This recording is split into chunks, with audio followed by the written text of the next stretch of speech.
Bismillah, elhamdülillah. As-salatu vesselamu ala Resulillahi ve ba'd. Esselamu aleyküm ve rahmetullahi ve berekatuhu. Kur'an-ı Kerim Allah'tan çeksiz iliminin içindeki ilim. Kur'an-ı Kerim Allah'tan ilimi, Allah'tan çeksiz iliminin bir bölügü, bardığı emes.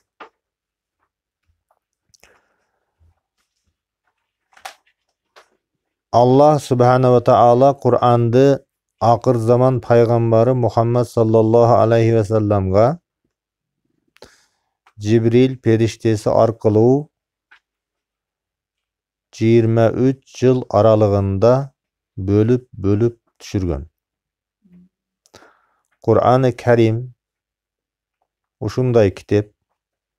Anın içinde avalkı akırkı ellerden okuyaları var. Adam aleyhisselam jaralışı andan murunku da ahvallar. Adam aleyhisselamga çeyinki bolgondağı ahvallar bayandalgan.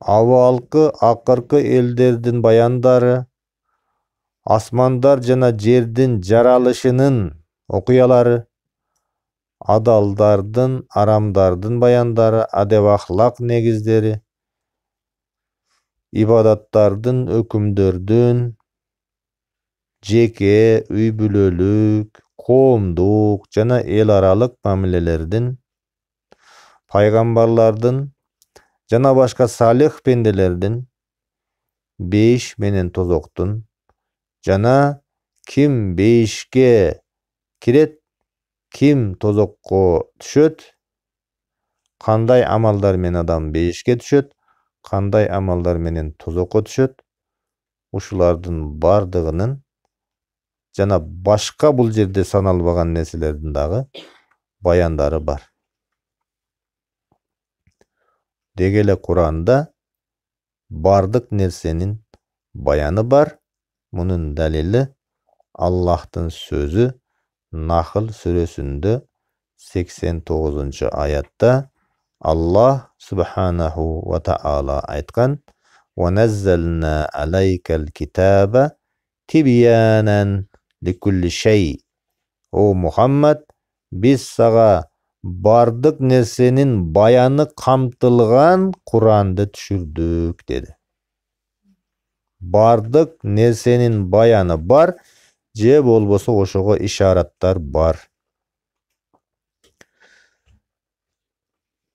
İnne hazel Kur'ana yahdi lillati hiye akvam dedi dağı bir jerde Allah subhanahu taala İsra suresi 9. ayat.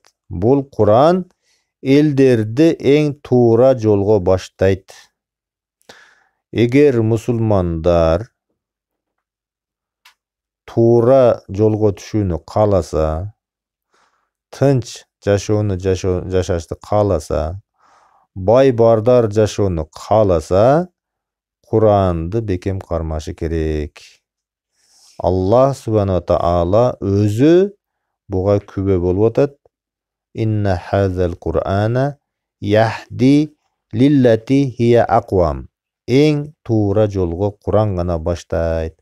Başkalarga elçi uara bolbogula деп атат.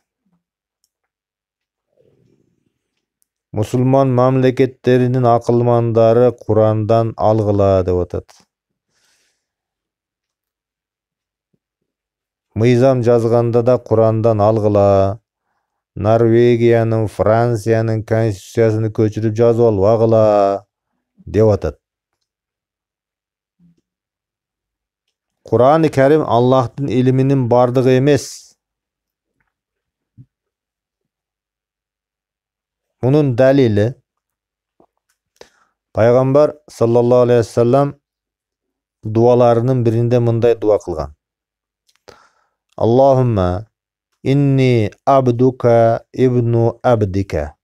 O Allah'ım, men senin kulunmun, kulungdun balasımın. İbnu amatika, men senin küngüңдүн balasımın. Kulun menen küngüңdүн balasımın, özüm da kulmun. Nasiyeti biyedike, menin taqdırım özüңdүn kolunda. As'aluka bi kulli ismin huwa lak, men senin bardık ısımdarыңды ortağa koyup senden suraymun. Sammayta bihi nafsak, al ısımdar menen sen özüңdü atagan eleň. Au anzaltahu fi kitabik, je al ısımdardı kitabın Kur'anda düşürgen eleň.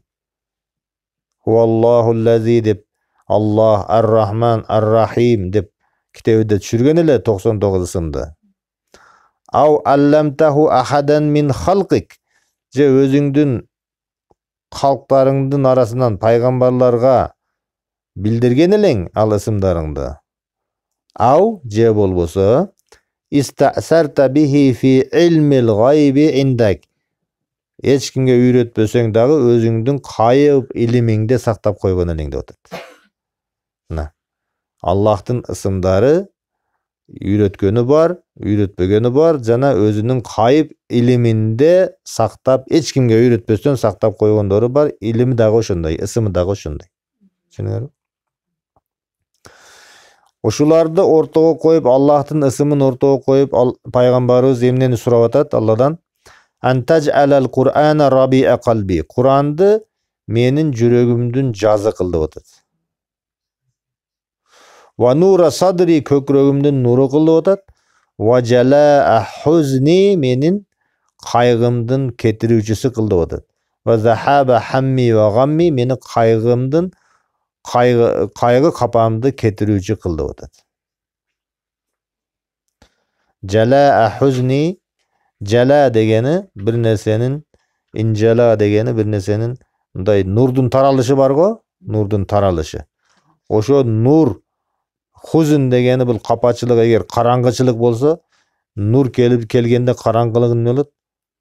Jok bolup ketkendey, menin kapaçılığıma nur siyaktуу kılgın Kur'an'dı dep atat.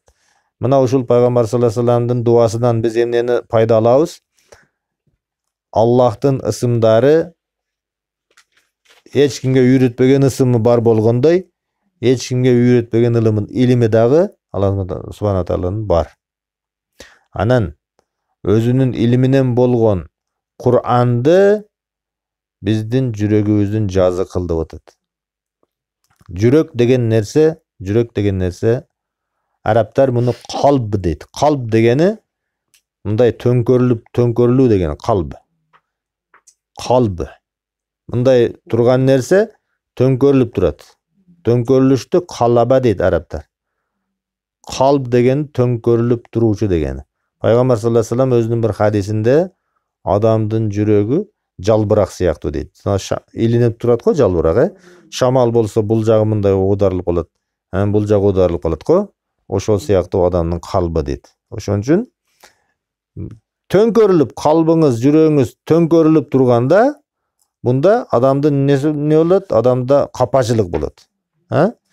Ошондо сиздин жүрөгүңүз оодарылып турганда, мисалы, жүрөгүңүздө күз болгон болот. Ошондо жүрөгүңүздүн кышы болгон болот, же муздап калган болот жүрөгүңүз.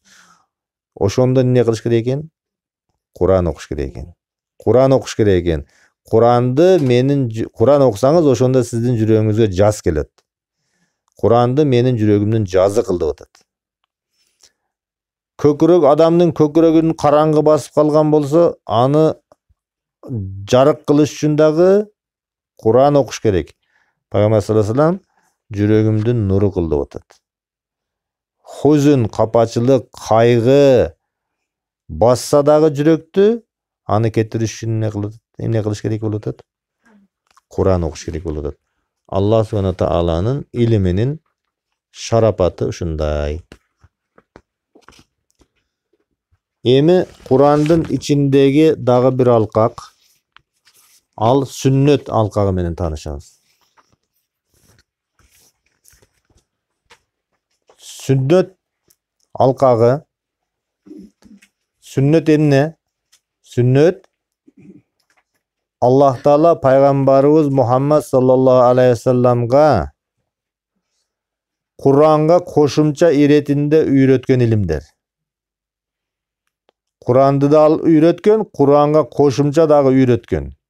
Oşonu sünnet deyiz. Peygamberimizin sözlerinden turat sünnet. İş amallarından turat. Tasdıqtagan nerselerinden turat. Bunu takrir dep aytılат.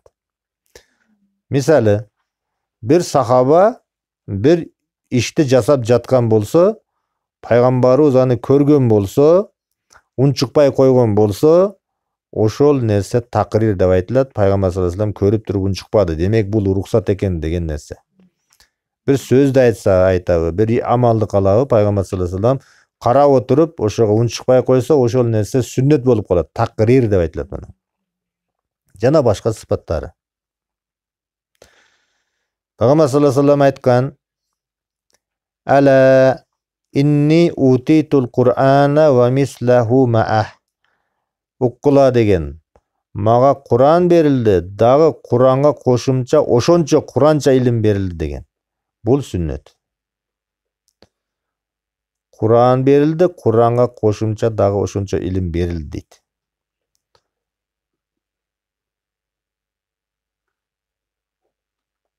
Araplar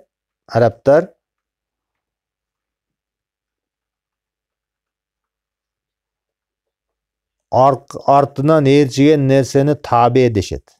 Tabi. Erçigendi tabi deşet. Misal üçün sahabalar deyiz ha. Anan kiyinki muğun kaysı? Tabi'indir deyiz. Tabi'in emnege? Tabi'in. Sahabaga erçigendigi üçün tabi'in boldu da. Münne seni erçigendi tabi deydi. Sahabaga erçigendigi üçün tabi'in boldu. Bu tabi'inge erçigendigi üçün taba'a tabi'in boldu.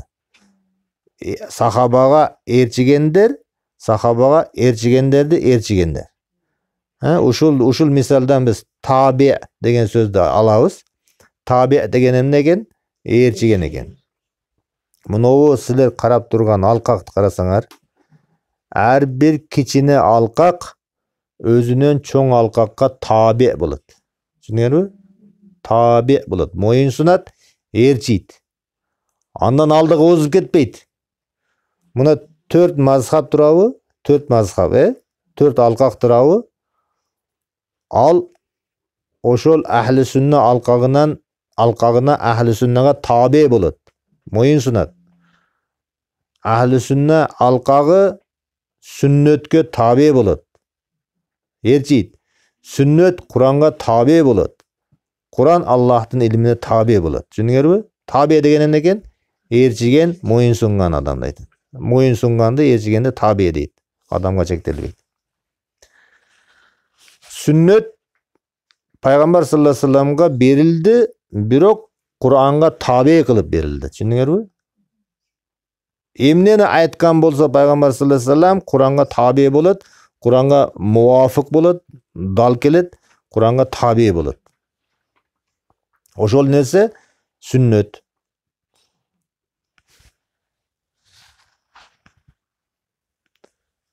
Peygamber sallallahu aleyhi ve sellem özünün sünneti jönündө mınday dedi. Qad taraktukum alal baydaa. Men sizlerge uşunday ak joldu taştap ketiptim dedi. Ak jol. Layluha kanahariha. Al joldun tünü dağı kündüzüдөй aydın dedi de. Al jolda adaşpayt adam. Tünü dağı kündüzüдөй aydın dedi. Nurdu dedi. La yuzigu anha ba'di illa halikun. Kim menden keyin uşul joldan başka jaka oop kete turgan bolsa öldü dedi. Ölüt dedi. Kıyamattan keyin tozokko düşöt dedi. Bul dünyada da jaşoosу oңолбойт dedi. Oşonduktan men kалтырган ak jolgo erçigile. Başka hadisler ne deyt? Aga hazır kelebиз. Эми Peygamber sallallahu aleyhi ve sellem'din bardıq aytkandары vahiy bolat. Bardıq aytkandары vahiy bolat. Kebir adamlar aytat, bul Kur'an'da aytıldı, bul sünnette aytıldı deydi da. сүннөттө айтылган нерселерге көп көңүл бурушпайт. Эмнеге десе, сүннөт деп коюшат да. Бул эч Пайгамбар саллаллаху алейхи вассалам сүннөтү эч кандай мындай кол шилтеп кое турган нерсе эмес. Көңүл бурбай кое турган нерсе эмес. Вахий бул. Аллах субхана таала айтат: "Ва ма янтиqu анил хава ин хуа илля вахюн юха." Мухаммад алейхиссалам өзүнүн хавасынан, кызыкчылыгынан сүйлөбөйт дейт. Хава дегени ар бир адам сүйлөгөндө өзүнүн каалоосунан, өзүнүн кызыкчылыгынан, өзүнүн пайдасын көздөп сүйлөйт. Падыша дагы ошондой сүйлөйт. Депутат дагы ошондой сүйлөйт. Чоңдор дагы, ата дагы, эне дагы, бала дагы, ар бир адам дагы, кошуна дагы, бардык адам баласы болсун эмнесинен сүйлөйт? Хавасынан сүйлөйт. Хавасынан сүйлөйт. Кээде алымдар дагы хавасынан сүйлөйт. Өзүнүн кызыкчылыгын биринчи планга коюп коет. Же өзүнүн мазхабынын кызыкчылыгын биринчи планга коюп коет. Хава. Пайгамбар болбосо ар бир адамда хава болот. Өзүнүн кызыкчылыгы болот. Бул хавадан кутулуш кыйын нерсе, бирок оор нерсе, бирок Пайгамбар саллаллаху алейхи вассаламда бул жок. Пайгамбар саллаллаху алейхи вассаламда бул жок. Бир өкүмдү айтса, бир нерсени айтса, же Курайштын өзүнүн уруусунун кызыкчылыгы үчүн айткан эмес. Же өзүнүн үй бүлөсүнүн Бану Хашимдин кызыкчылыгы үчүн айткан эмес. Же өзүнүн кызынын, балдарынын кызыкчылыгы үчүн айткан эмес. Же болбосо өзүнүн жеке керт башынын кызыкчылыгы үчүн айткан эмес. Эмнени айткан болсо, "Ва ма янтиqu анил хава", ал өзүнүн кызыкчылыгынан сүйлөбөйт деди. Өзүнүн каалоосунан сүйлөбөйт деди. Ин хуа, анын сүйлөгөн сөздөрү эмне? Болгону вахюн юха. Аллах вахий кылган гана нерсени сүйлөйт деди. Бул аят Najm сүрөсү 3-4 аят Пайгамбар саллаллаху алейхи вассаламдын дин жөнүндөгү сүйлөгөндөрү. Тиешелүү, дин жөнүндөгү, бирок дүйнө, тиричилик жөнүндөгү сөздөрүнө бул аяттын тиешеси жок. Дүйнө тиричиликтеги акыбалдардагы сүйлөгөндөр кээде өзүнүн оюнан айткан болот. Аны сахабалар бир нерсени айтса, сахабалар сурап турган. "Я Расулалла, бул өзүңүздүн оюңузбу же вахийби?" деп сурап турган. Эгер бул вахий десе, ошону кыңк этпей аткарган. Эгер оюм десе, кээ бир сахабалардын тажрыйбасына туура келбесе, мындай болсо болбойбу деп акыл айтышкан. Мисалы, Бадыр казатында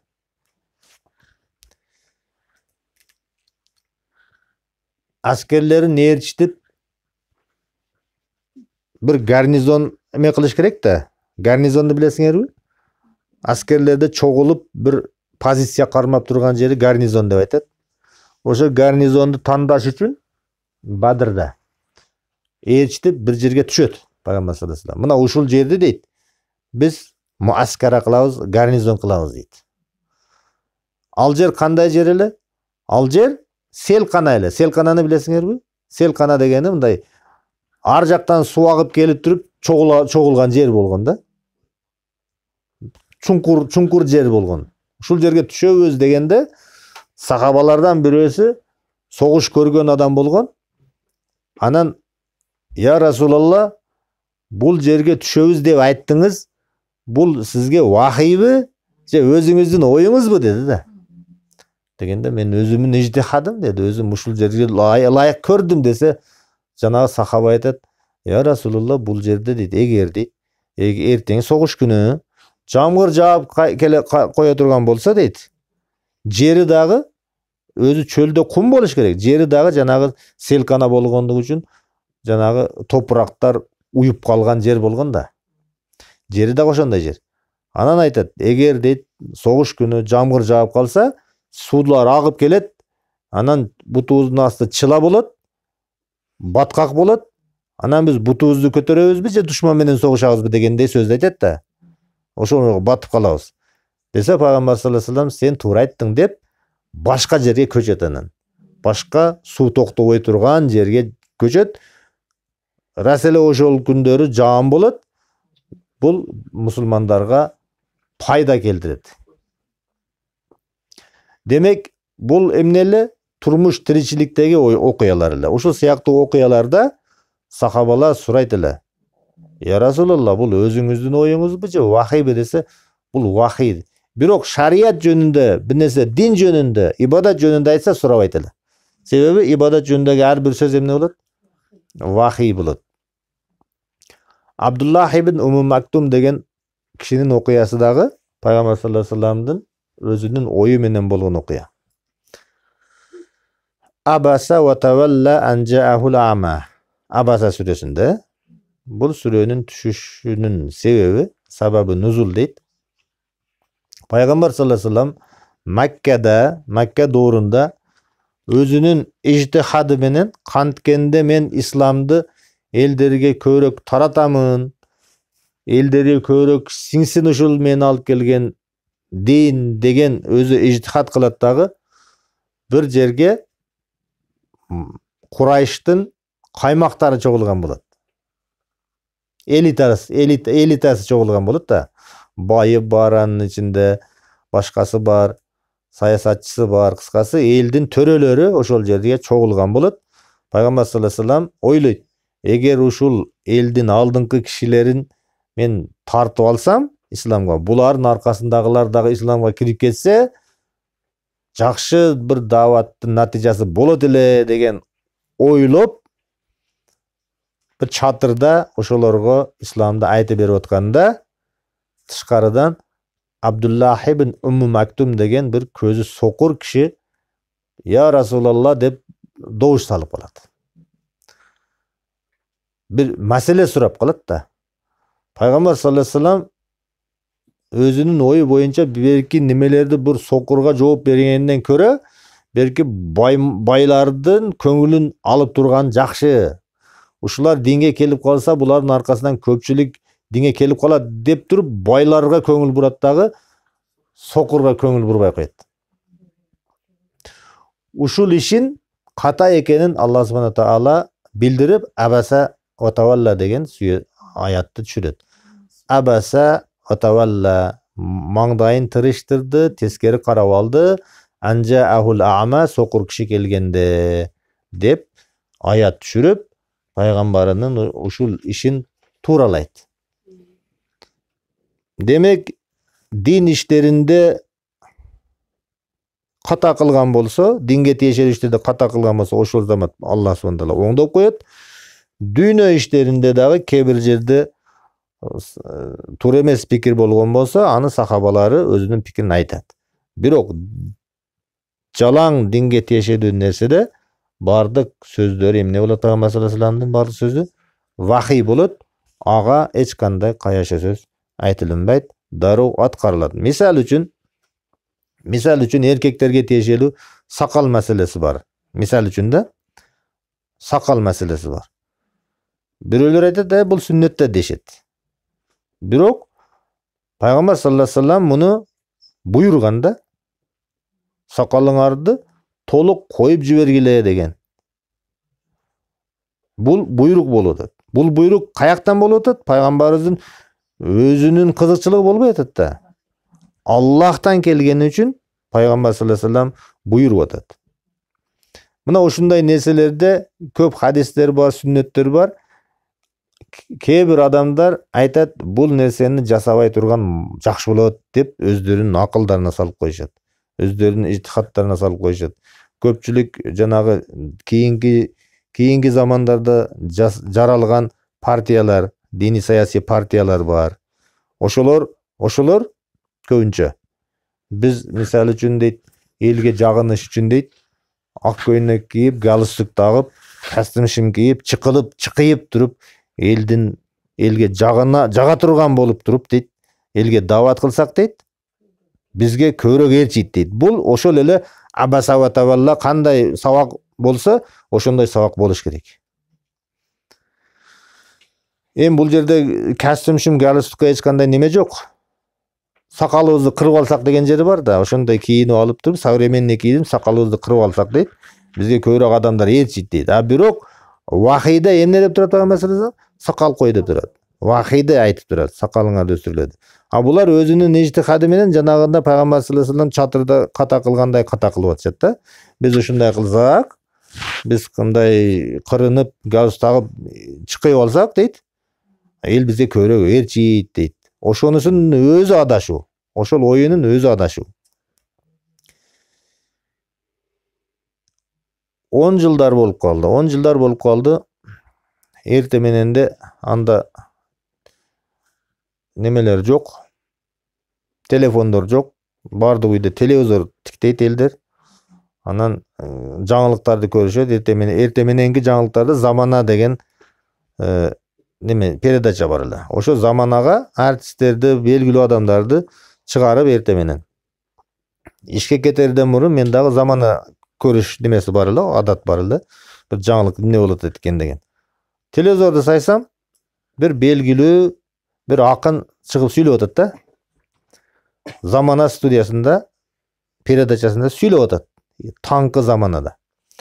Анан бир киши аны менен тааныштырды эле мени. Ошого чейин тааныш болуп калдык элек. Жанагы киши эмне дейт? Заманадан чыгып алып сүйлөп атат дагы. Эми хадистерди айтканда саллаллаху алейхи вассалам деп отурбастан ой ошондой болуп атат да. Бир хадисти бул сөздөрдү кийин айтты. Ал Заманадагы сөзү мындай болуп атат. Бир данышман айткан экен деп хадис айтып атат. Пайгамбарыбыздын хадисин бир данышман айткан экен деп айтып атат да. Анан передача бүткөндөн кийин мен звонок кылдым баяк балага. Паланча, жакшы хадис айттың, маанилүү ордунда сонун болду, бирок Пайгамбар саллаллаху алейхи вассалам деп айтып койбостон, айтпастан данышман деп койдуң да десем, мен билбейт дейсизби Пайгамбар айтканын бул нерсени. Эми мен ошол жерде студияда дейт, ошончо аудитория эл көрүп атса дейт, саллаллаху алейхи вассалам деп отурмакпынбы дейт да. Мына ал оюнда эмнени ойлоду? Ал ойлоду, данышман айтты деп койсом, Пайгамбар дебесем, эми бүт жанагы интеллигенция, студенттери, башкалары кабыл алып калат деп ойлоду да. А бирок ниетинде Пайгамбар саллаллаху алейхи вассаламдын сөзүн башка бирөөгө оодарып, анан айттым, бир философ айткан экен деп айтты. Данышман деген жок. Философ мен чалганын себеби да ошо болду. Философ айткан экен деп айтты да. А мен чалдым. Паланча. Бул философ деген нерсе өзүнүн оюн айткан адамды философ дейт. Деп муну аятта айттым да. Пайгамбар саллаллаху алейхи вассаламды философ дегенге болбойт. Себеби ал вахийди сүйлөп турат бардыгы. Ал Пайгамбар саллаллаху алейхи вассалам өзүнөн эч нерсе сүйлөбөйт, анда философия болбойт. Өзүнүн оюнан чыгарып сүйлөсө, бул эмне болот? Философия болот. Пайгамбар саллаллаху алейхи вассаламды философ деп айтканга болбойт десем, анан ошол жерде жанагы немени айтты. Саллаллаху алейхи вассалам деп айтмак белем, мен аудиторияны карадым да. Силер молдолор деп молдолор бир канча сынды айтты. Силердин аткарып аткан эмгегиңер нөл. Биз натыйжа берип атабыз, элди биз жетелеп атабыз. Ошо комуздарыбыз менен дегендей сөздөрдү айткан. Кыскасы, сүннөткө андай жеңил мамиле кылбаш керек. Пайгамбар саллаллаху алейхи вассаламдын айтканын Пайгамбар айтты деп айтыш керек. Анан ар бир мүмкүн болушунча эстен чыкпаса саллаллаху алейхи вассалам деп айтыш керек. Ушул нерсени жанагы элди мен өзүмө ээрчитип алам деген өздөрүнчө ижтихат кылгандардын чоң катасы ушул жерде. Анан жазганда деле Пайгамбар асы деп кетишет. САВ деп кетишет да. Бул дагы туура эмес. Толук саллаллаху алейхи вассалам деп алейхиссалам деп пайгамбарларга, сахабаларга РЗ деп кетише берет го китептерде деле, ал дагы туура эмес. Бир аз четке чыгып кеттик. Эми кайтабыз, нукка кайтайлык. Сүннөт жөнүндө болуп атат сабагыбыз. Пайгамбар саллаллаху алейхи вассаламдын сүннөтү, айткан сөздөрү Эмне экен бардыгы? Вахый экен. Аны аткарыш керек. Аны талкуулабайт. Пайгамбарыбыз саллаллаху алейхи вассаламдын сөзү талкууланбайт, аткарылат. Анткени Аллах субханаху ва таала айткан: "Ва ма атакумур расулу фахузуху" деген. Пайгамбар силерге эмнени берген болсо, алгыла деп атат. "Ва ма нахакум анху фантаху" эмнеден кайтарган болсо, кайткыла деп атат. Эмнеге буйурса алгыла, эмнеден кайтарса кайткыла. Сакал кой десе койгула, койбогула десе койбогула дегендей сөз да бул. Таштагыла дегенди таштагыла. Алгыла деген нерсени алгыла. Ал өзүңүн акылың менен талкууланбайт. Биз замандын бир орундун эмесине карап туруп, Пайгамбар саллаллаху алейхи вассаламдын сөзү андай формулировка дагы болбойт, же таштап да коюлбайт. Качан мусулмандар туура жолдо жүрөт, Пайгамбар саллаллаху алейхи вассаламдын жанагы ак жолду таштап кеттим деген жолунда жүргөндө гана адашпайт. Муну дагы бир хадисинде эмне деп айткан? Таракту фикум амрайни, мен силерге эки нерсени таштап кетип атам. Лан тадиллу ма тамассактум бихима китабуллахи ва суннату набийихи деген. Экөөнү бекем кармасаңар адашпайсыңар, ал Алланын китеби жана пайгамбарынын сүннөтү деген саллаллаху алейхи вассалам. Эми Куран жана сүннөттүн өкүмү кандай? Куран менен сүннөттүн өкүмү экөө тең вахий. Курандагы вахий, сүннөттөгү вахий. Вахий бул Аллахтын илими. Бул эки илимге кандай мамиле кылуу керек? Аллах субхана ва таала мындай деди: "Ва ма кана лимуъминин ва ла муъминатин иза кадаллаху ва расулуху амран ан якуна лахумул хиярату мин амрихим. Ва ман яъсиллаха ва расулаху фақад далла далалан мубина." Мусулман эркек, мусулман аял. Эгер Аллах жана анын пайгамбары бир ишти буйрган болсо, аларда ыктыяр калбайт деди. Тандоо калбайт бизде. Аллах буйрду, пайгамбар буйрду саллаллаху алейхи вассалам. Тандоо бизде калбайт. Дароо аткарыш керек болот. Талкуулаганга да орун калбайт. Дароо аткарыш керек болот.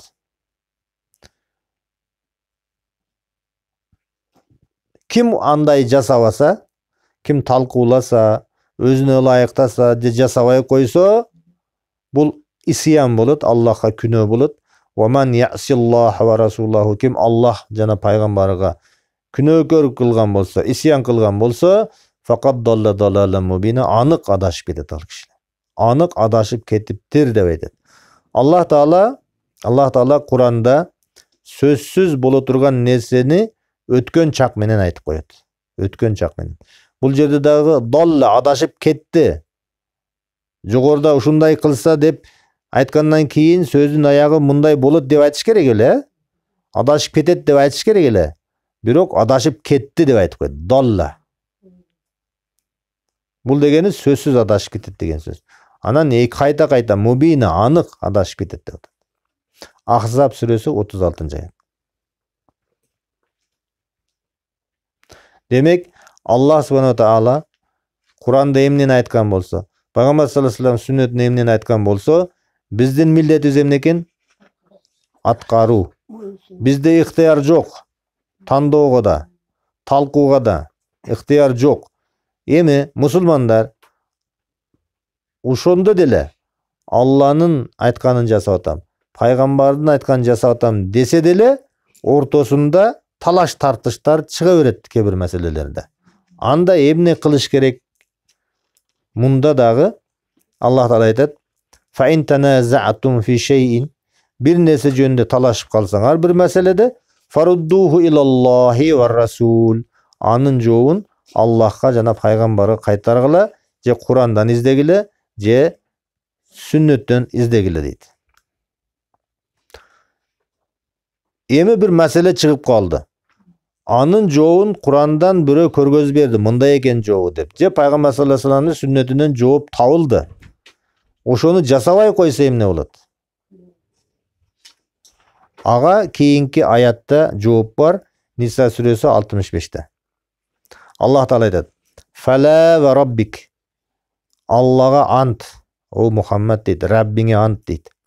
"Ла юъминуна хатта юхаккимука фима шажара байнахум". Өздөрүнүн арасындагы талаш маселелерге сени аким өкүмдар кылмайынча дейт.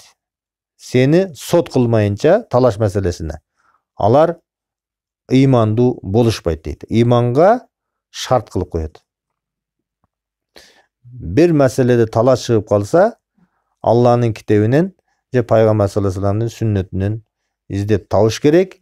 Эгер ошондой пайгамбар саллаллаху алейхи вассаламдын өкүмдар кылбаса талаш маселелерге, анан пайгамбар саллаллаху алейхи вассалам чыгарып берген аяттын уландысы ушундай: пайгамбар сен чыгарып берген өкүмгө дейт, жүрөктөрү канааттанмайынча дейт, алар ыймандуу болушпайт дейт. Ушул аяттын тафсиринде бир заиф хадис келет. Тафсир китептеринде bir kişi mesele sorup Peygamberimize barat. Bir kişi Peygamber zamanında. Uşul ayetin düşüşünün sebebi deyip aytışat tafsirciler. Bir mesele sorup Peygamber sallallahu aleyhi ve sellem'den aldığına barat. Peygamber sallallahu aleyhi ve sellem cevabı mınday deydi. Ağa жүрөгү канааттанбастан же өзүнүн кызыкчылыгына туура келбестен пайгамбардын жолу. Абу Бакырга барат. Абу Бакырдан мага ылайык жооп чыгат бекен деп. Абу Бакыр дагы пайгамбар айткандай айтат, саллаллаху алейхи ва саллям айтса, Умарга барат. Умар, бир маселе сурап келдим. Эмне маселе экен? Ушундай маселе болду. Анын жообу мындай болот деп айтса, жанагы киши эмне дейт? Пайгамбарыбыз дагы, Абу Бакыр дагы ушундай жооп айтты эле дейт да. Анда туруп тур, маселе бүткөн жок. Аны ушул жерде күтүп тур дейт. Үйүнө кирип кетет, кылычын алып чыгат, жанагы кишинин башын кыя чыгат. Анан сахабалардын арасында сөз болуп кетет. Умар бир ыймандуу адамды өлтүрүп койду. Ыймандуу адамды өлтүрбеш керек эле. Умар өлтүрүп койду десе, ошондо мынау аят түшөт деген бир бул алсызыраак риваяттарда келет, бирок немеде Ибн Касирде келтирилген риваят бул. Демек, ошондо пайгамбар саллаллаху алейхи ва саллям айткан болсо жанагы кишиге жоопту, ага жүрөгү канааттаныш керек да, ыймандуу болсо. Анан ага жүрөгү канааттанбай Абу Бакырга барып атат. Абу Бакыр айтса, өзүнүн каалоосундагы нерсени жоопту ала албастан Умарга барып атат. Анан Умар айтса, пайгамбар ошондой деп айтты эле. Андан эмне натыйжа? Жанагы кишинин ишенбегенинин натыйжасы болуп чыгат. Ошондой ижтихат кылып туруп өлтүргөндөн кийин сөз чыгып кетет.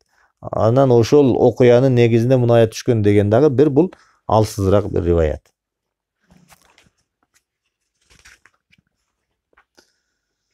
Ахлы сүннә вал жамаат алкагынан кийин баштайбыз. Иншалла бүгүн ушул жерде ичкерак точка коюп турабыз. Саллаллаху таала алейхи ва аля алихи ва сахби ажмаин ва ахра авана алхамдулиллахи раббил аламин. Ассаламу алейкум ва рахматуллахи ва баракатух.